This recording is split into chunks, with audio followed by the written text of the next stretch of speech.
నీతో కాపురం చేయడం నాకు ఇష్టం లేదు అని భర్త, మా అబ్బాయికి రెండో పెళ్లి చేస్తే అధిక కట్నం వస్తుందని అత్త, ఆడబిడ్డలు గత 6 నెలల నుంచి మానసికంగా శారీరకంగా హింసిస్తూ గత 10 రోజుల క్రితం తన్ని తరిమేసి పుట్టింటికి పంపించారు.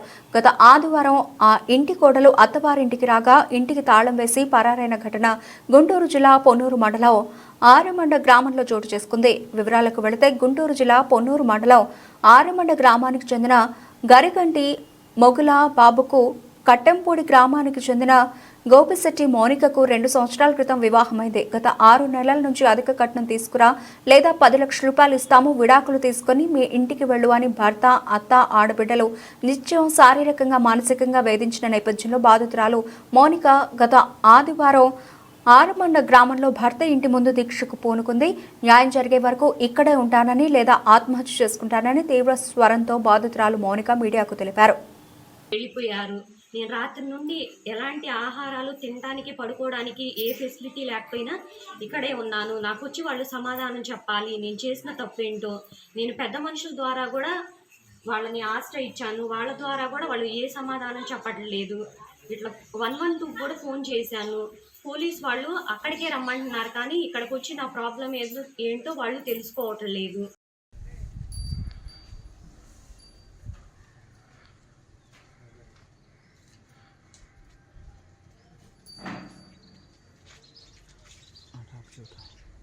నా పేరు గోపిశెట్టి మౌలిక, మాది కట్టెంపూడి.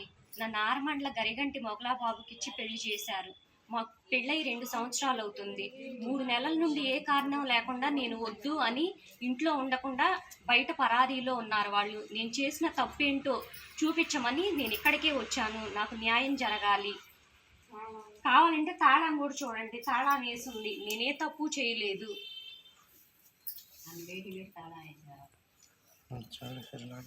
నా పేరు గోపిశెట్టి మౌలిక, మాది కట్టెంపూడి. నా నారమండల గరిగంటి మొగలా బాబుకిచ్చి పెళ్లి చేశారు. నాకు పెళ్ళై 2 సంవత్సరాలు అవుతుంది.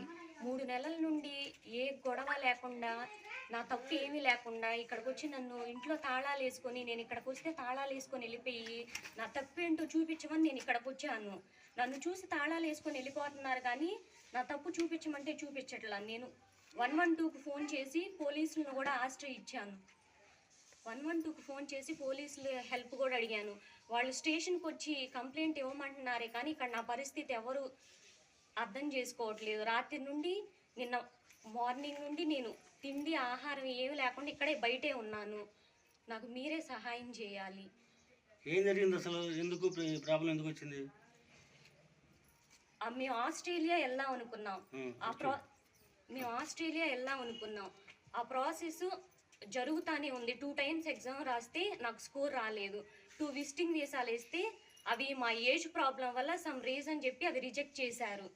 మళ్ళీ ఇప్పుడు నేను ఎగ్జామ్ రాస్తే నాకు మంచి స్కోర్ వచ్చింది. ఆ 2 విజిటింగ్ వీసాల వల్ల ఇప్పుడు నేను 1 ఇయర్ దాకా వెళ్ళడానికి లేదు. అది పట్టుకొని ఇప్పుడు నేనే తప్పు అయితే చేయలా, ఆ ఒక్క రీజనే వాళ్ళు పట్టుకొని నన్ను ఇంట్లో నుండి పంపించేసి, నాకు విడాకులు ఇప్పించేసి రెండో పెళ్లి చేయాలని ఇంట్లో ఉండనీయకుండా చుట్టాల ఇళ్లలో పెట్టి అసలు ఇంట్లో మా ఇద్దరిని మాట్లాడనీయకుండా చేస్తుంది మా అత్తయ్య. మీ భర్త ఏమంటాడు దీనికి? ఫస్ట్లో బాగానే ఉన్నాడు ఆయనకి ఏం చెప్పి మార్చేశారు. ఇప్పుడైతే మా అమ్మ ఇష్టమే నా ఇష్టము, ఆమె ఏది చెప్తే నేను అది తింటాను. ఎందుకు వద్దంటున్నాడు నిన్ను? నేను చేసిన తప్పేంటో చూపించమంటే ఒక్కళ్ళు మాట్లాడలే. సరే నేను చేసిన తప్పేంటో చూపించండి అని అడిగితే సమాధానం చెప్పట్లేదు. నిన్ను వద్దంటాను కారణం ఏంటి? రీజన్ అసలు అదే నన్ను వద్దనడానికి రీజన్ ఏంటో వాళ్ళ ఇంటికి వచ్చి నాకు చెప్పాలి.